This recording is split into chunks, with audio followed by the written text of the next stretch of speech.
Já foi docente da Universidade de São José, fundador do Grupo de Escoteiros Lusófonos de Macau. Está há cerca de 20 anos nos Estados Unidos, sendo professor na Universidade de Colômbia, em Nova Iorque. É hoje o meu convidado no espaço de entrevistas nos canais portugueses da TDM. André Correia de Almeida, muito obrigado, bem-vindo a Macau, uma vez mais. Como é que veio encontrar a cidade? Muito obrigado, Gilberto, por me teres aqui de novo. Já vai há algum tempo, a última vez que conversámos é um gosto enorme, mas de facto tenho que começar por bater no peito o tempo que demorou cá a voltar. Obrigado por me acolheres na vossa casa. Como é que vieste encontrar a cidade? Eu vou cair em lugares comuns, não é? Mas as mudanças são muitas. Mas não me espanta, porque a última vez que eu cá tinha estado foi em 2014, foi há 11 anos, embora tenha mantido à distância relações de proximidade com amigos e com instituições. Mas quando me fazem essa pergunta, eu recordo-me sempre da primeira vez que cá vim, depois de ter regressado. Portanto, eu vivi em Macau entre 96 e 2000, e a primeira vez que cá voltei foi em 2004. E nessa altura, só em 4 anos, já a cidade se tinha completamente transformado. Portanto, voltar em 2025, quando a última vez foi em 2014, uma transformação. Mas há coisas que eu gostei de sentir que se preserva. Este convívio entre a comunidade portuguesa, que, segundo os números, parece que vai diminuindo, não é? Gostei muito de reencontrar. O português que se ouve, a gastronomia, muitos, ainda ontem num jantar, ouvia de portugueses a perspectiva otimista de que a língua é mesmo para continuar. E são portugueses nesse jantar que vivem muito pela China dentro, não é? E que por via das suas atividades profissionais estão muito em contacto com the mainland, não é? E gostei muito de ouvir essa perspectiva. O que eu sei é do pouco que fui assimilando nos últimos 5 dias, porque eu cheguei sábado. Mas gostei imenso. Aliás, há uma área, e o André provavelmente tem menos contato neste momento, há uma área onde nos últimos anos, 2, 3 anos, se acentuou muito a cooperação entre Portugal e Macau, que é precisamente a área académica, a área universitária onde o André se move há muitos anos. Como eu disse na abertura, o André é há cerca de 20 anos professor na Universidade de Colômbia nos Estados Unidos, vive em Nova Iorque, portanto conheces perfeitamente a realidade do grande país que ainda é os Estados Unidos, ou da potência que ainda é os Estados Unidos. André, a questão que muitas pessoas se colocam é: que Estados Unidos temos hoje? E, portanto, eu estou, de facto, há 20 anos nos Estados Unidos. Os primeiros 5 desses 20 anos foram para o doutoramento. E estou em Colômbia desde 2010, portanto, há 15. E já agora, entre 2005 e 2000, que foi o período em que depois regressei a Portugal, estive na Universidade Católica. Portanto, de facto, a minha vida profissional tem andado muito, ou quase exclusivamente, nesta área de interseção entre a educação e a sociedade, seja a sociedade civil, seja o setor empresarial. Ora bem, os Estados Unidos são um país imenso e a realidade urbana é muito diferente da realidade rural, não é? Do countryside. E os resultados eleitorais mostram isso.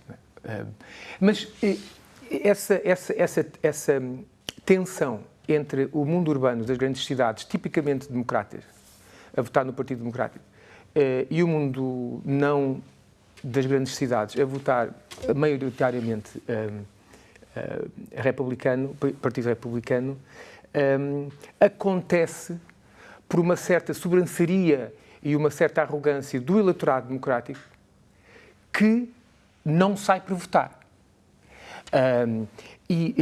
Note-se que temos a candidata mais recente feminina que não mobilizou esse eleitorado urbano para votar. Antes tínhamos tido a Hillary Clinton, que sofreu da mesma questão. Portanto, para além de todos os aspectos que diferenciam cada candidato, quando os registados no Partido Democrático decidem votar, por exemplo, o Obama mobilizou, não é? O Biden mobilizou por razões diferentes, porque tinha havido a experiência do Trump, e cá está, os registados no Partido Democrático não quiseram correr o risco de uma reeleição do Trump. Portanto, a questão da pergunta da diversidade americana e da forma como isso depois traduz resultados eleitorais... Mas olhando para as últimas eleições, o Partido Democrata não perde ou não começa a perder quando insiste numa candidatura que provavelmente já não era muito válida naquela altura. Com certeza. Eles depois tiveram que mudar à última hora. E está-se a descobrir a fraude brutal que foi a incapacidade de Biden e a administração que de facto que acontecia era por colaboradores de Biden e já não por ele. Portanto, esse é um tema que ainda está a ser descoberto e está a ser muito ainda investigado, não é? Portanto, isso, claro, são erros muito importantes, mas, em última análise, ao nível do comportamento do eleitor, que é a pessoa que decide sair de casa ou não para ir votar, é sabido que se o eleitorado democrático se sentir mobilizado e se sentir motivado para ir votar, o Partido Democrático ganha as eleições.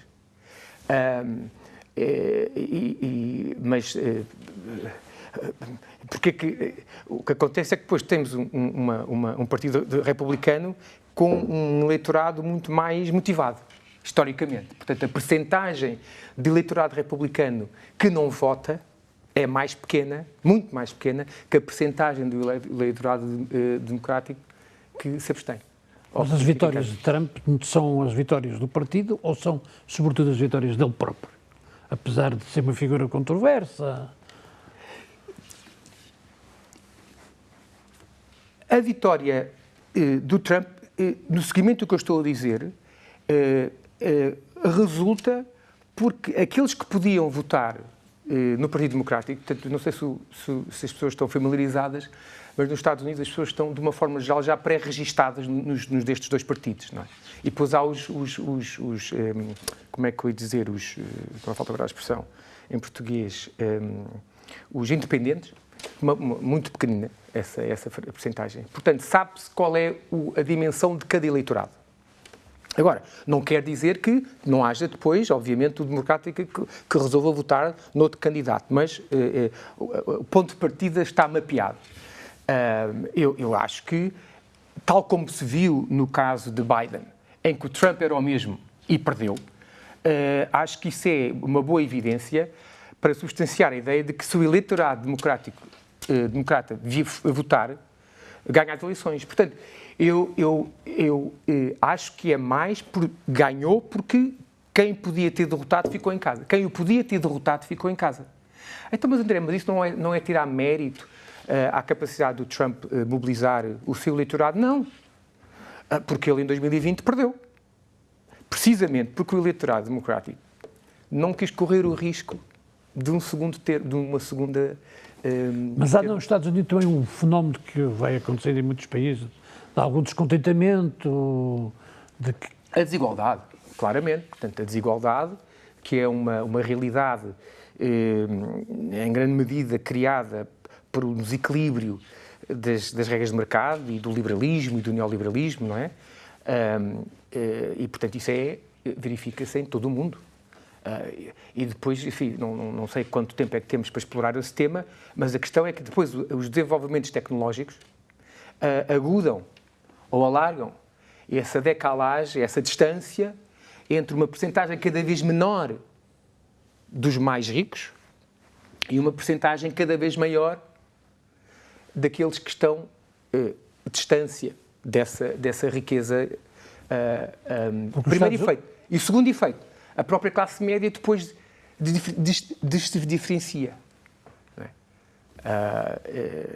Mas...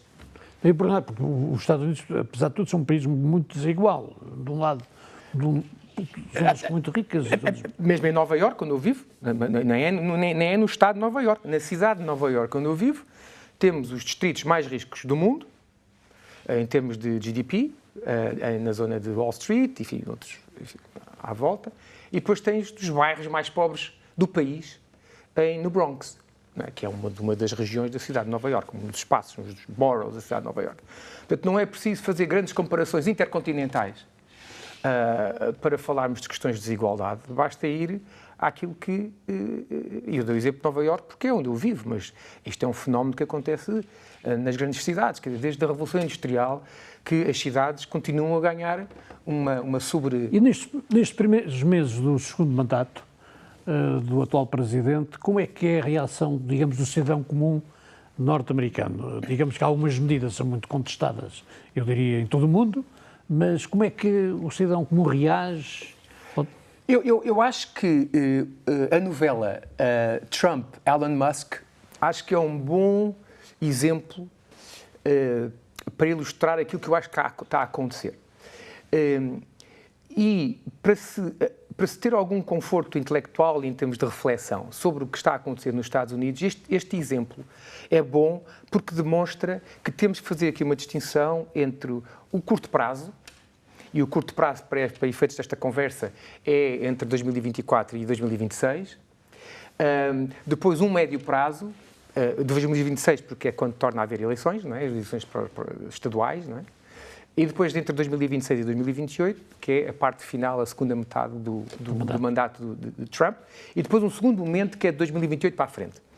E isto é importante porque a instabilidade e quase a aleatoriedade e até a surpresa com que este namoro terminou, mostra a volatilidade das posições que estão a acontecer. Eu sei que nesta ideia de tempos que eu falei, nestes 3 tempos, no curto prazo, de facto, há uma grande confusão, há muito sofrimento. Não é? Quer dizer, eu tenho alunos em Colômbia que foram aprisionados, não é? Não interessa agora nomes específicos, mas um dos meus alunos é um dos alunos que está preso ainda. Portanto, o sofrimento, o drama é real, coisa que no primeiro mandato, na primeira presidência de Trump, havia coisas que não se percebia, mas não, o drama não estava tão perto de nós. Portanto, no curto prazo, esse sofrimento, essa confusão é indiscutível, portanto, eu não quero minorizar esse aspecto, mas tal como ilustrado nesta mudança da relação entre Elon Musk e Trump, eu acho que revela o princípio de uma toxicidade. Isto é um ponto importante nas ideias que eu gostava de partilhar hoje.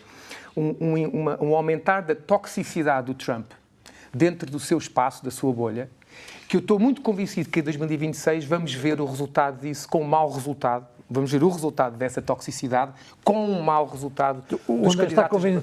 Está convencido que em 2026 esta correlação de forças, que neste momento é totalmente favorável, não é? Trump domina hoje para todos os setores. Com base nos resultados eleitorais de 2024, que eu digo que nas eleições pós-Estados em 2026 vai penalizar muito o candidato republicano. Porque agora voltando mais especificamente à questão que colocaste. O cidadão comum continua a sofrer com a inflação. O preço da energia, por exemplo, é uma coisa completamente exorbitante atualmente. E é uma variável crucial, nas grandes cidades, claro, mas fora das grandes cidades, onde o preço da energia é, por defeito, mais caro. Porque é mais caro, a infraestrutura para fazer chegar a energia a populações dispersas é mais cara, portanto, o preço é mais caro, é mais elevado. Portanto, o cidadão comum continua a sofrer com a inflação, o cidadão comum continua a não ver qualquer resultado daquela como é que eu ia dizer, recuperação da economia nos setores que o Trump procurava beneficiar com as tarifas. Não há ainda dados que mostrem nenhum efeito, aliás, até como já se previa. Provavelmente vai haver até dados ao contrário, com os produtos mais caros. E produtos mais caros, precisamente. Mas nesta fase intermédia, na teoria dele, o agente económico, o empreendedor, já estaria a fazer investimentos para se ajustar a essa nova realidade, mas não se prevê. Mas depois há outros grupos altamente afetados.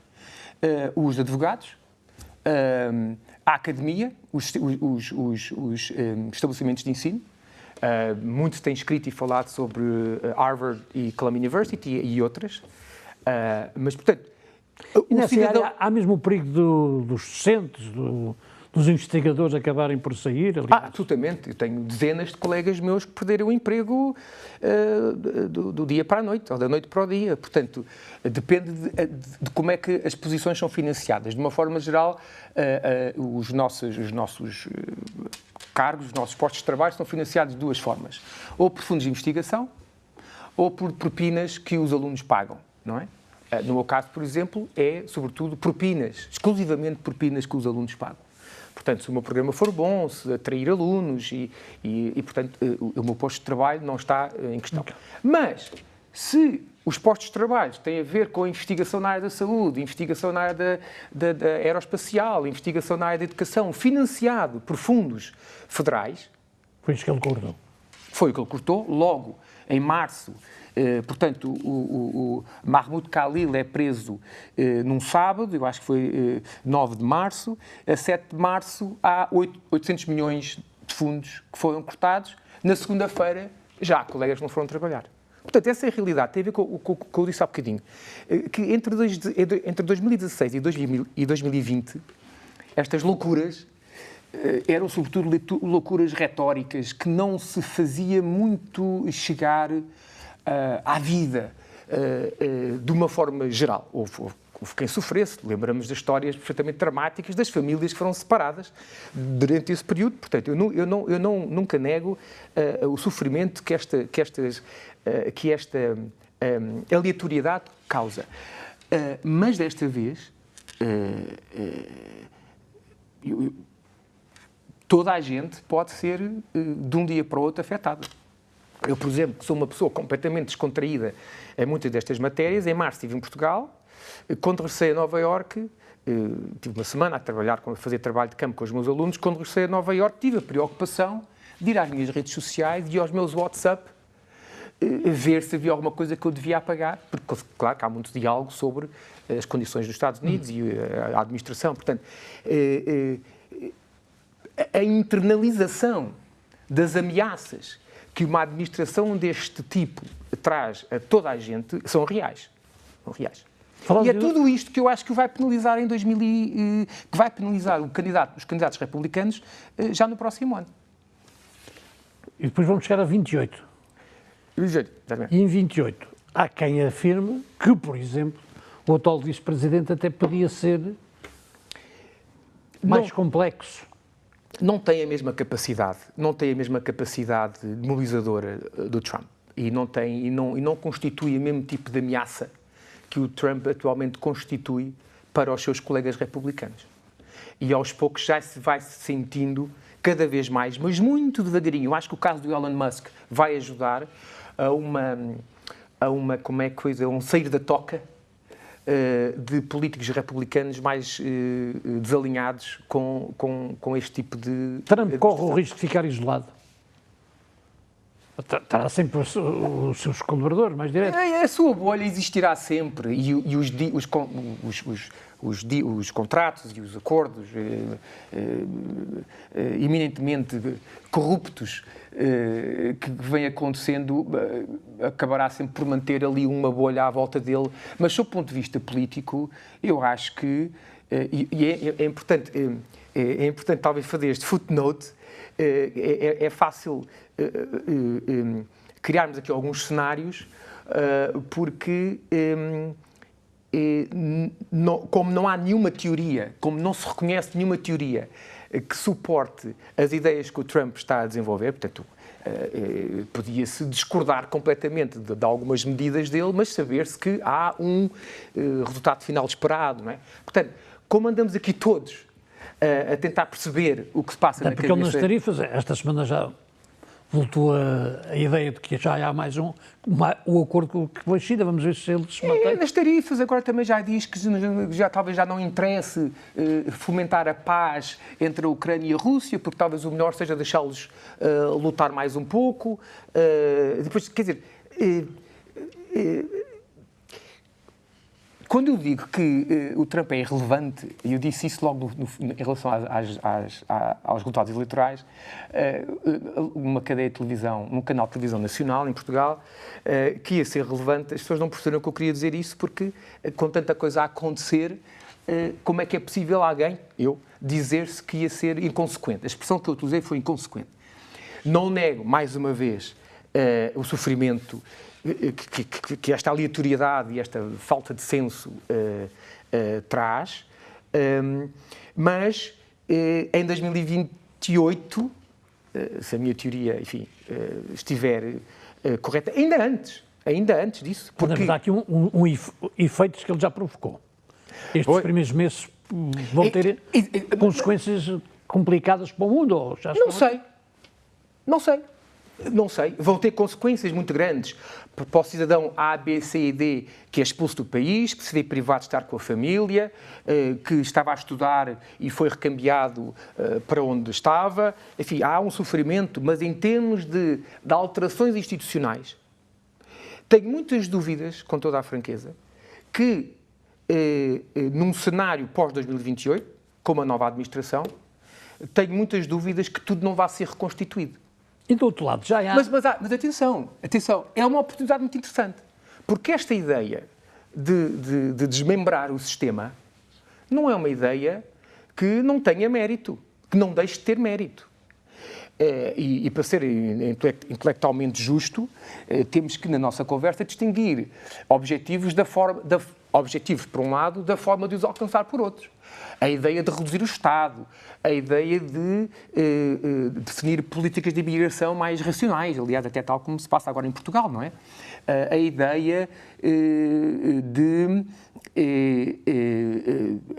dar mais prioridade a certas áreas de investigação do que outras, em função de desideratos nacionais. Acho isso tudo muito importante. Agora, a forma de o fazer... Não é essas questões que levam depois as pessoas também a acreditar nele?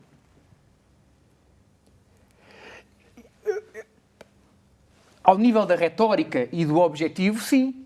Sim.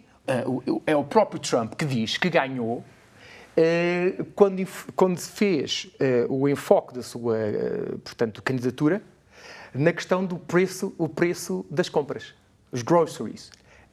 É o preço dos ovos, Ele dizia, passou a sua campanha eleitoral a falar do preço dos ovos, Portanto, ao nível das ideias, há muitas ideias importantes. A desburocratização e a desburocratização da administração pública, sim, muita capacidade mobilizadora, não é? Até porque ele é um comunicador nato, não é? E depois toda aquela coincidência do atentado, tudo aquilo funciona muito bem na ótica da comunicação. Mas depois, no como fazer, aí é que eu acho que, aliás, está-se a ver, quer dizer, até esta altura não se trata apenas de eu achar, ou do Gilberto achar, enfim, ou de queremos ser forçosamente otimistas, porque temos que ser otimistas. Mas note-se o que aconteceu à toxicidade da relação entre o Trump e o Elon Musk, que num dia achamos que é a maior parceria, enfim, que num dia alguns acharão que é a maior parceria que poderia haver, e no dia seguinte casou para o seu lado. Mas olhando para 2028, e do outro lado, não se vê ainda um candidato que possa ser mobilizador? Não se vê. Estamos longe, não é? Não se vê. Ou estamos perto. Mas não se vê, mas eu não acho que seja... Eu não acho... enfim, eu não sei o que é que o Bernie Sanders pretende fazer em 2028, ou antes, em 2027. Eu não acho que seja determinantemente crítico para o Partido Democrático. Porque, voltando ao que eu disse há bocadinho, basta haver um candidato ok. Não tem que ser uma superestrela. Um candidato que seja enough, um candidato que seja razoávelzinho, ou uma candidata que seja razoávelzinho, vai, estou convencido, promover a participação no ato eleitoral do eleitorado democrático. Que, como já vimos, enfim, não quero ir muito atrás, mas Obama, depois Biden, aconteceu. Mas poder-se-á dizer, então, mas porquê é que não aconteceu com a Hillary Clinton? E porquê é que não aconteceu com a Kamala? Bem, isso tem a ver com o tradicionalismo da sociedade americana e a profundamente enraizada cultura patriarcal, masculina. Estava a faltar o termo, peço desculpa, da sociedade americana, que não evoluíram o suficiente para poder aceitar uma mulher como presidente do seu país. Portanto, eu acho que aqui não está tanto na qualidade do candidato democrático, porque eu acho que basta ser razoávelzinho ou razoávelzinha, mas tudo o que aconteceu entre 2024 e 2028 vai fazer com que o eleitorado democrático vote e depois vamos ter os normais 51% para um lado e os 49% para o outro. E o país em si, a grande potência, evidentemente estamos num outro mundo, até porque hoje, a começar pela China, em vários setores, nomeadamente o tecnológico, parece ser essa uma das grandes questões que se colocam. Os Estados Unidos tudo isto acabará por prejudicar muito os Estados Unidos, ou os Estados Unidos por si valem muito mais e vão aguentar todas as asneiras, se me permite a expressão, que Trump fez. Eu gostava de voltar a essa pergunta daqui a uns meses, quando tivéssemos melhores números ao nível das transações comerciais. Ainda é tudo muito recente.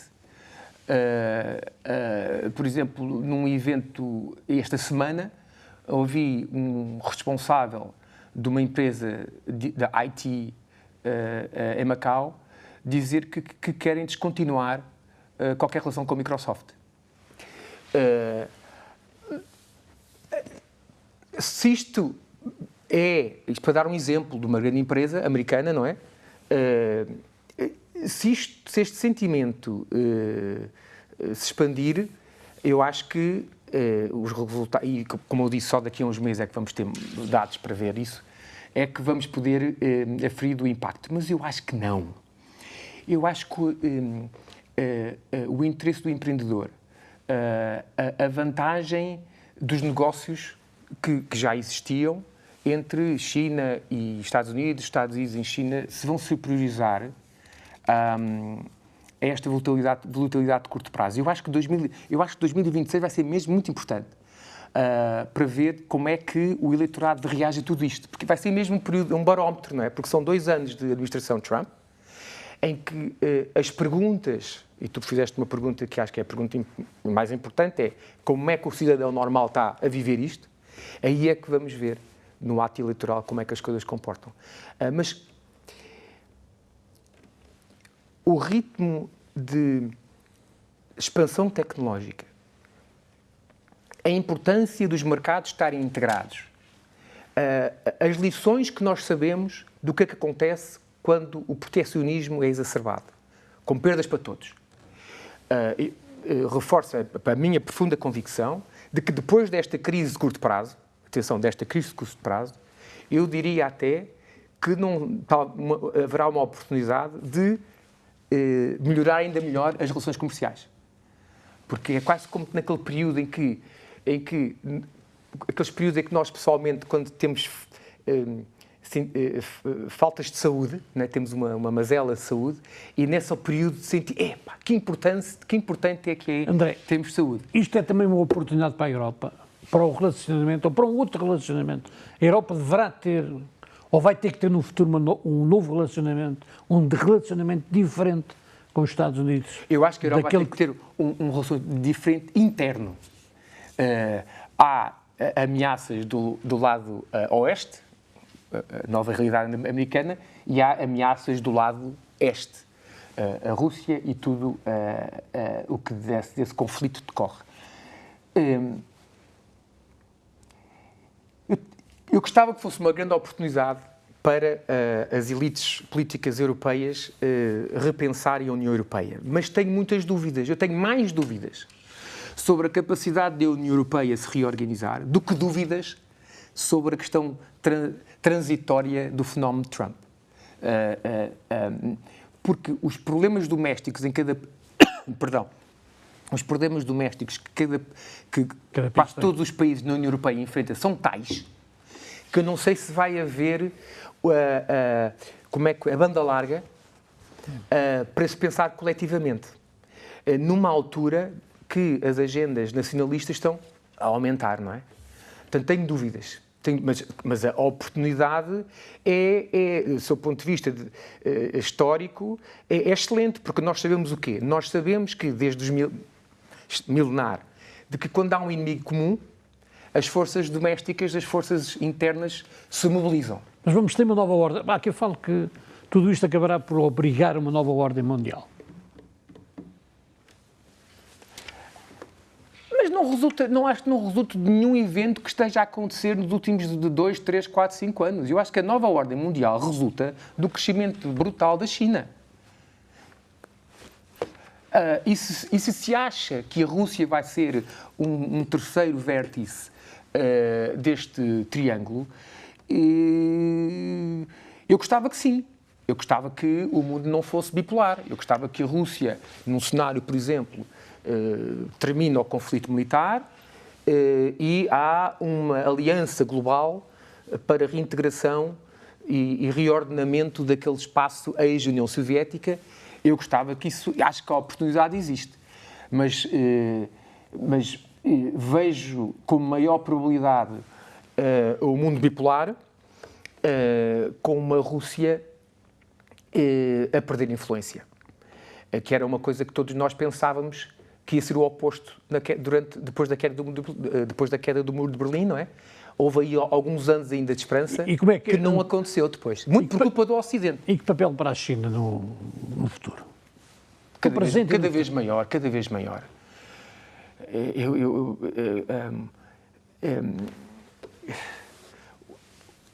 O ritmo de inovação. Portanto, aqui depois estas conversas rapidamente chegam à questão da tecnologia, não é?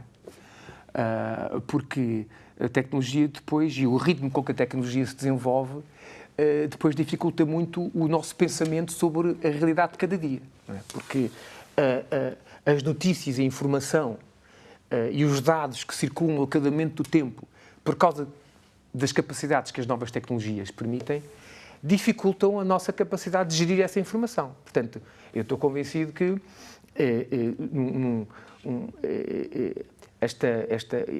esta confusão que o Trump cria, e quando eu digo confusão, não é na perspectiva intelectual do termo ou na perspectiva de que não se percebe o que ele está a fazer. Quando eu digo confusão, tem a ver com esta coisa concreta de todos os dias haver breaking news. Todos os dias há uma notícia. Portanto, como é que as instituições e como é que as pessoas, seja o eleitorado, seja o especialista, o analista, o politólogo, como é que se consegue assimilar e estudar estes fenómenos todos quando temos breaking news todos os dias? Mas, portanto, o papel da China vai continuar a ser mais importante, quer do ponto de vista demográfico, sob o ponto de vista comercial, sob o ponto de vista tecnológico, sob o ponto de vista geoestratégico e geopolítico. E ainda bem que é assim. Ainda bem que é assim. Vamos a uma questão desta semana. O país, neste caso os Estados Unidos, nomeadamente Los Angeles, tem estado muito agitado, digamos, com a questão das deportações, mas há também focos de algumas manifestações noutras cidades. É o princípio da toxicidade galopante que temos estado a falar ao longo desta conversa toda. Não é de estranhar que seja na Califórnia, é o estado mais progressista do país, e sabemos que, mesmo ao nível da introdução de novas políticas públicas, muitas vezes acontece que é na Califórnia que se testa essas políticas. Por exemplo, a questão da descarbonização das emissões de carbono, CO2 dos veículos automóveis, a legislação foi primeiro testada na Califórnia. Enfim, portanto, prevejo que em Nova Iorque também já começa a haver, não é? Prevejo que se dissemine com o culminar nas eleições de 2026. Portanto, isto vai tudo aumentar, esta mobilização, que demorou algum tempo, mas também não é de estranhar que tenha demorado. Porque, cá está, foi preciso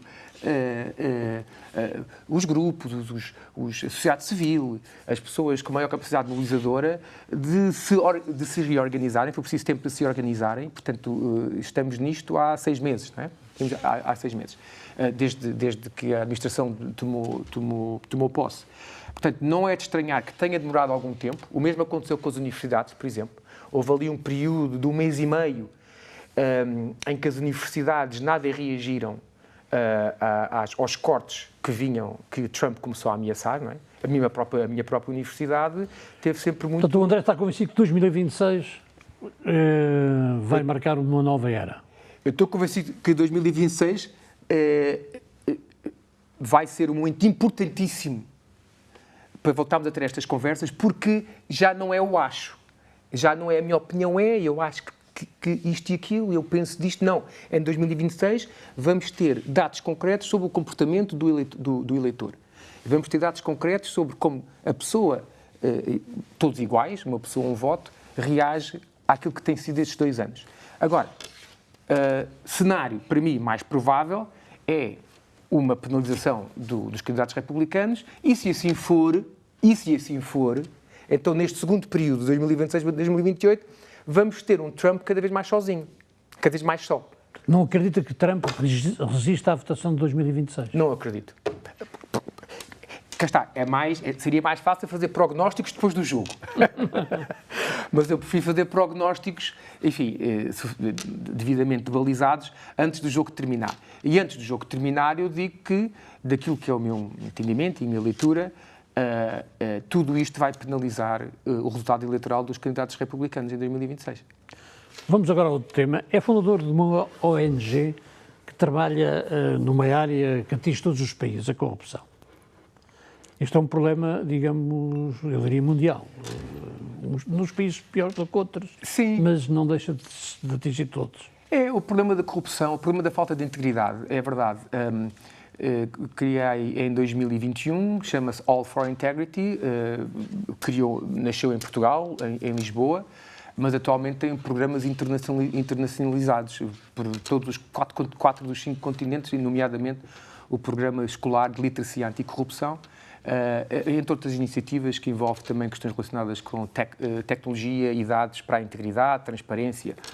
A questão da corrupção é o ponto de entrada, para lá, é o problema que despertou a necessidade da criação desta organização. Existia em Portugal já um grupo de investigadores muito importantes a trabalhar o tema, a investigar o tema, a estudar o tema. Havia também, e continua a haver, um conjunto de instituições, sobretudo watchdog, de grande crítica ao sistema, e faltava, de facto, no contexto nacional, uma organização da sociedade civil que se mobilizasse em torno de soluções. Quer dizer, não escamoteando o problema, mas depois partir para soluções e programas concretos, sejam eles na área da educação, da literacia, da tecnologia, dos dados, do jornalismo. Nós, por exemplo, a rúbrica Integridade Mais, que existe nos podcasts, é uma iniciativa que nós produzimos e distribuímos gratuitamente pelas rádios locais em Portugal, que depois passam várias vezes por dia, sobre estes temas, quando, em princípio, não haveria nesses espaços mais locais propensão ou até recursos para criar este tipo de conteúdos.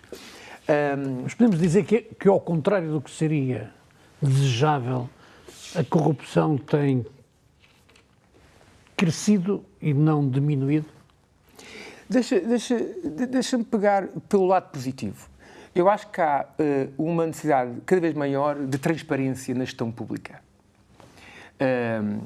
E é a falta de transparência que muitas vezes cria a percepção de injustiças e de atos corruptos, quando na realidade não existiu.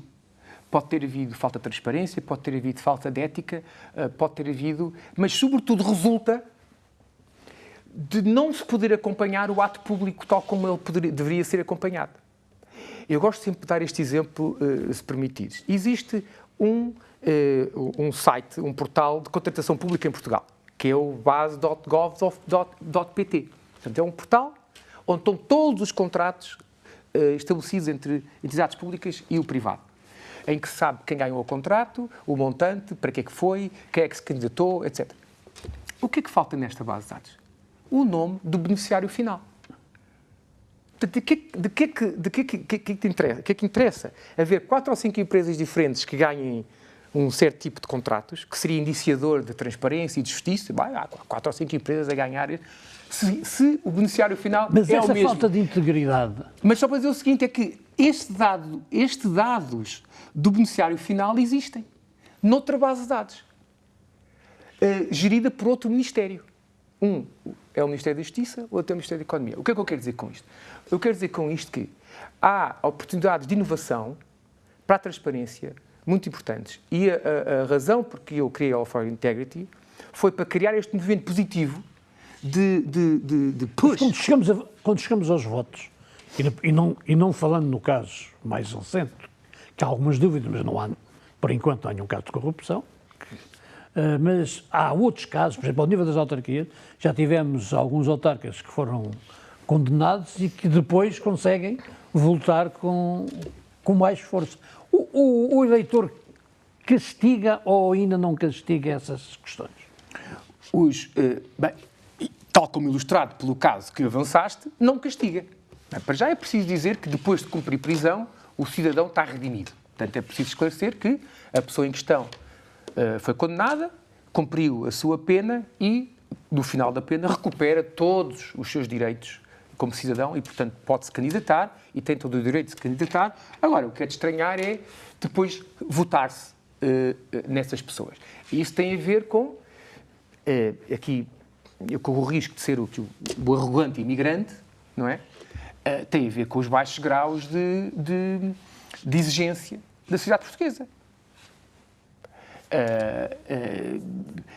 Não é tema para a conversa de hoje, mas quando se insiste num certo tipo de comportamento eleitoral, isso é muito mais revelador do tribalismo em que vivemos, não é? Olha, ele já cá está fora, eu sempre votei nele, vou votar nele de novo. Do que propriamente o resultado de uma reflexão, quem é que eu quero que seja a referência, por exemplo, aos meus filhos. Deixa-me citar aqui uma frase que eu encontrei na preparação desta entrevista. Quanto mais politizada se encontra a distribuição de cargos técnicos superiores e intermédios, mais competentes e bem preparados tecnicamente terão os ministros de ser. Mas não é bem assim que sucede, ou é? Mas isso é um problema. É um problema, porque isso é no contexto de um artigo em que eu digo que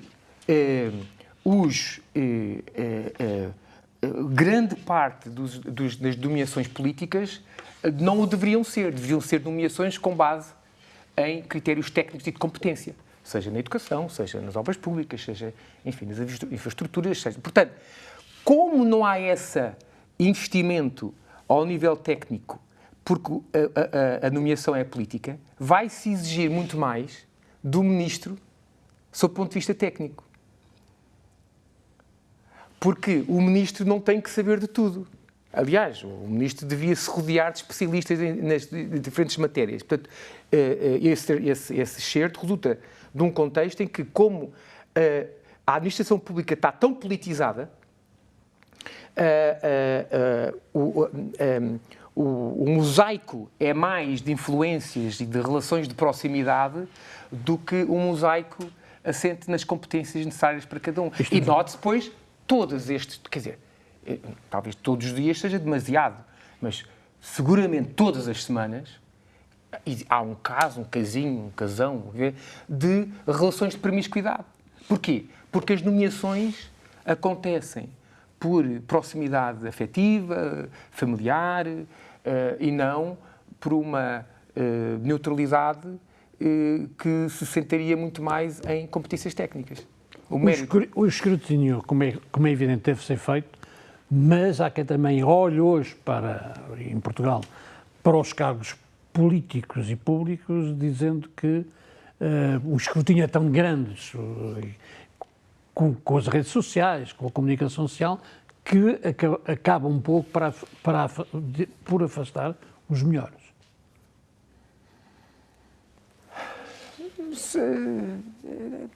Eu não sei se afasta os melhores, quer dizer, reduz a pool. Eu isso não sei se afasta os melhores. Eu acho que claramente reduz a pool. E nós sabemos que quando a diversidade, quando se reduz a diversidade, reduz-se a possibilidade de escolha, reduz-se a possibilidade de ter equipas diversificadas e talvez até então, no limite, se reduza também a qualidade. Mas o problema de se abraçar essa ideia totalmente é a de ter que aceitar que depois quem lá está é incompetente. E eu não vou por aí. O que eu acho é que há uma... Eu costumo dizer que a minha vida em Lisboa, ou a minha vida em Portugal, ou a vida em Portugal, é mediada por afetos. A vida institucional em Portugal é mediada por afetos. Isto é uma experiência muito pessoal, mas eu resumo assim. Em Portugal, a vida institucional é mediada por afetos. Em Nova Iorque, a vida institucional é mediada por regras, boas práticas, tribunais, advogados, etc. Portanto, o que acontece... Os afetos são uma coisa importantíssima nas nossas vidas, com certeza que sim. Mas a abundância e a perversidade da forma como os afetos são utilizados para as nomeações, para as relações de proximidade, não ajudam nada o bom funcionamento das instituições. Por isso é preciso refundar o sistema político. Ou o sistema parlamentar, e também a reforma do sistema parlamentar, que aliás o André ajudou também no... O crescimento do Chega, ele próprio é uma reforma já do sistema político, porque nunca houve... O poder é repartido por 2 partidos, sempre foi repartido por 2 partidos, agora é repartido por 3. Portanto,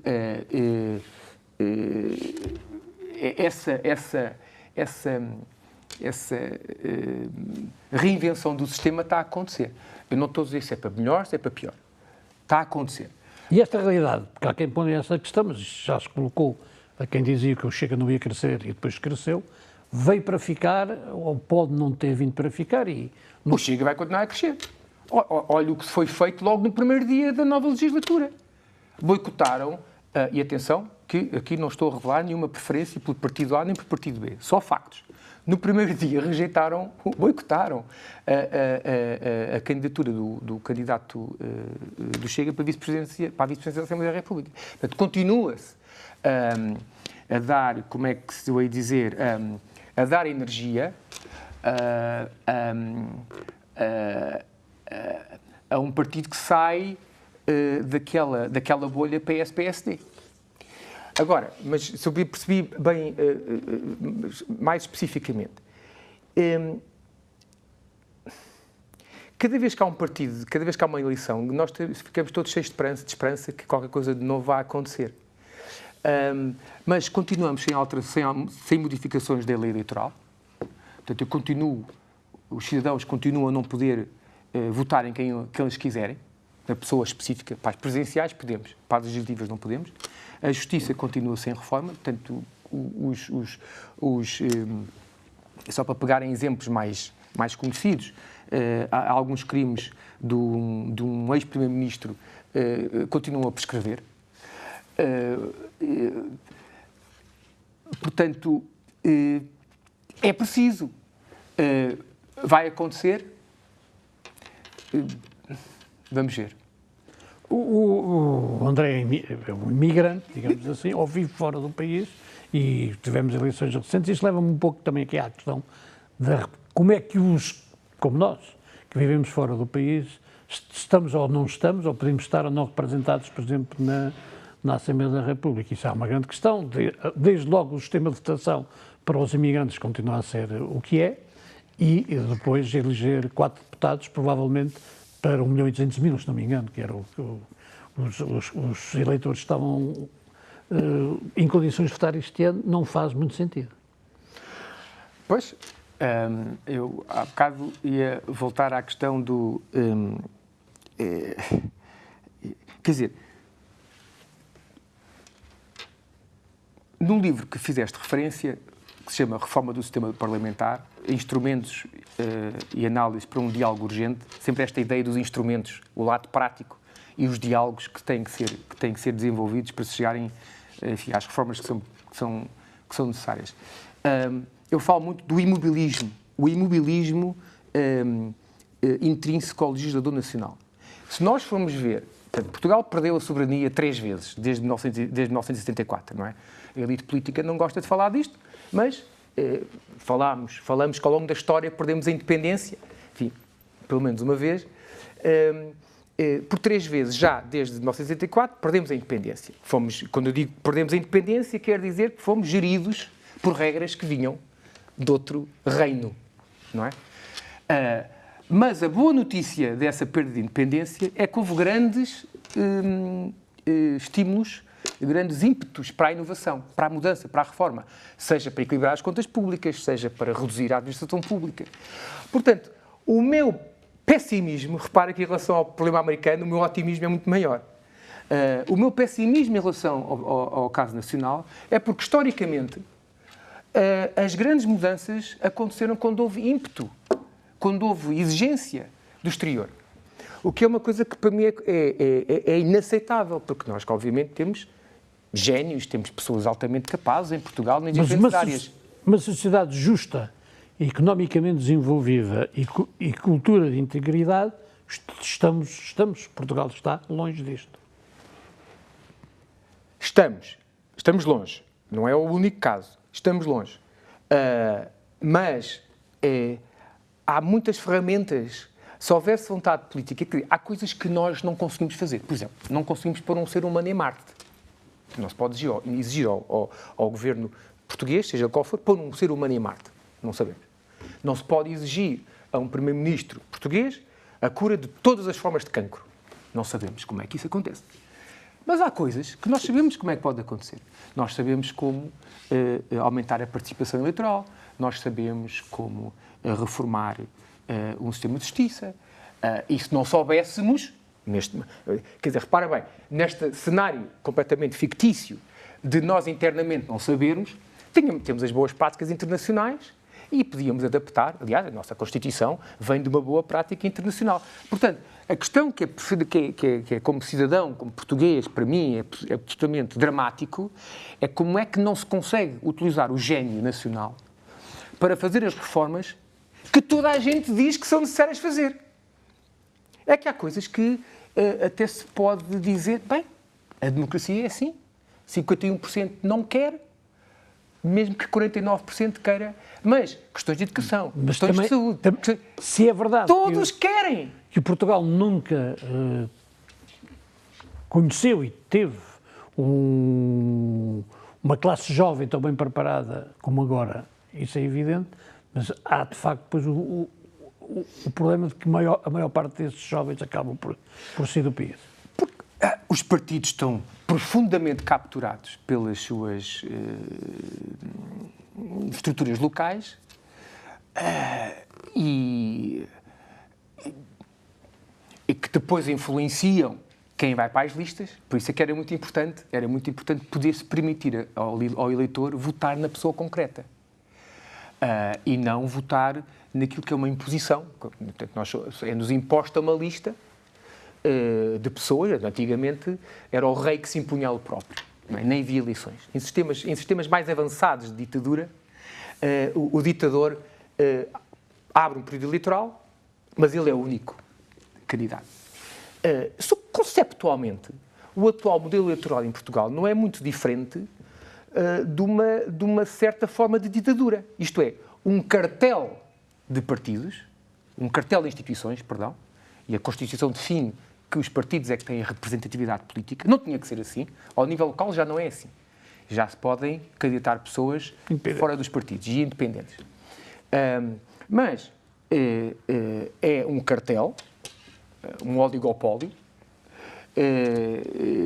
que impõe um conjunto de listas e nós temos que... Nessa perspectiva, que perfil... Completamente os partidos. Portanto, resumindo, os partidos respondem muito mais às suas realidades locais, distritais, às suas famílias, às suas tribos, do que ao eleitorado. Portanto, e é uma coisa absolutamente extraordinária, quer dizer, os partidos maiores, atualmente 3, depois de dividido o número de votos que obtiveram pelo número de deputados, os números é mais ou menos entre 20 a 30 mil. Portanto, cada um dos 3 partidos grandes precisa de mais ou menos 20 a 30 mil votos. 20 a 30 mil votos por cada deputado. Os partidos mais pequenos precisam do dobro. Então não seria dos partidos mais pequenos se organizarem André, e que perfil é que deve ter? Não vou perguntar. É uma coisa completamente... Não vou perguntar se alguns uma dos candidatos... insanidade, é uma insanidade. Não vou perguntar se alguns dos candidatos poderá ter o voto do André, mas ia falar... deles vai ter de certeza. Que perfil, nesta questão, mais importante até porque estamos a discutir aqui a questão do sistema, que perfil é que deverá ter o novo Presidente?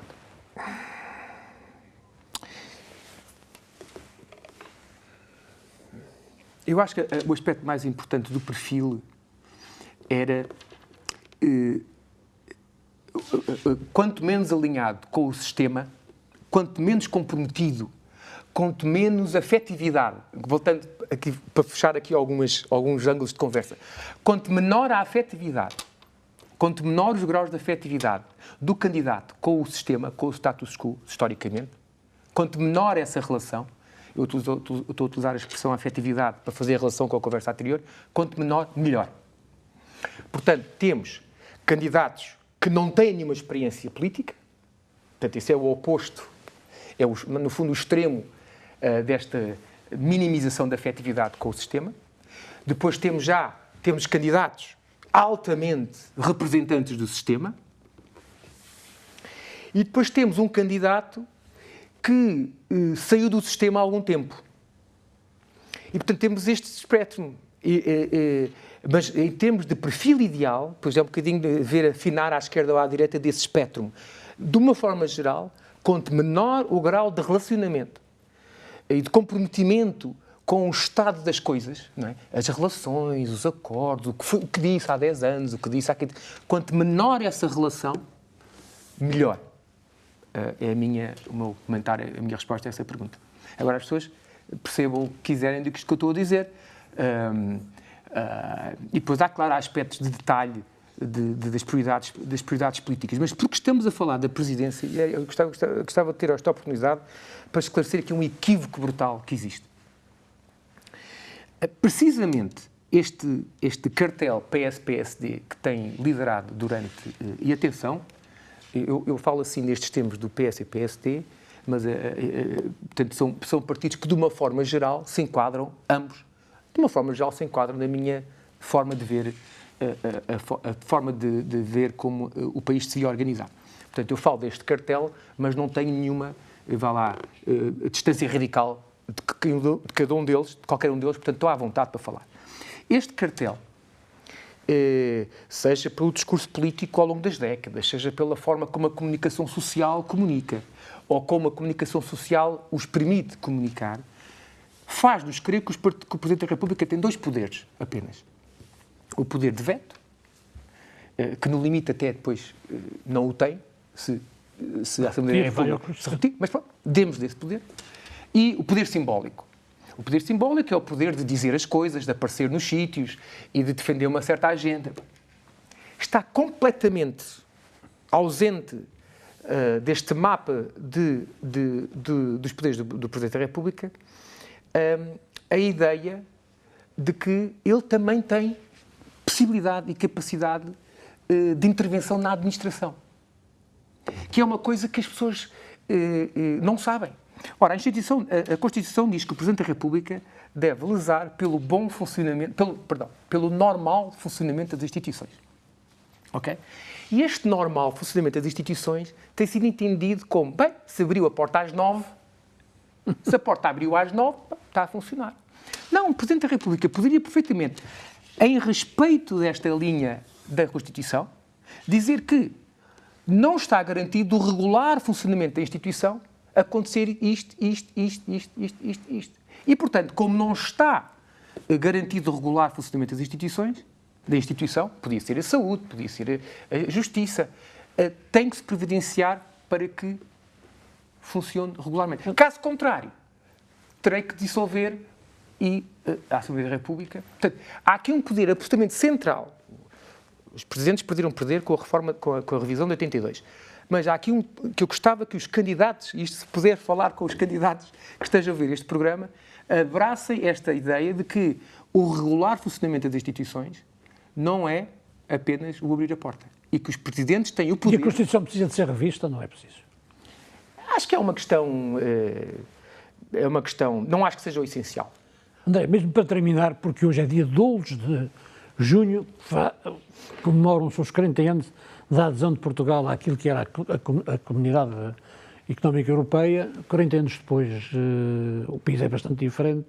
Aproveitámos tudo, aproveitámos pouco. Até 2000 aproveitámos. Eu acho que até 2000 aproveitámos. A partir de 2000 não temos aproveitado. E eu até digo isto só com a base nos dados. Não estou a ver nenhum mapa partidário. Portanto, aproveitámos até 2000, não aproveitámos de 2000 a 2025. André Correia de Almeida, muito obrigado por ter vindo à TDM. Muito obrigado, Gilberto. A entrevista com André Correia de Almeida está a partir de agora disponível nas plataformas digitais da TDM.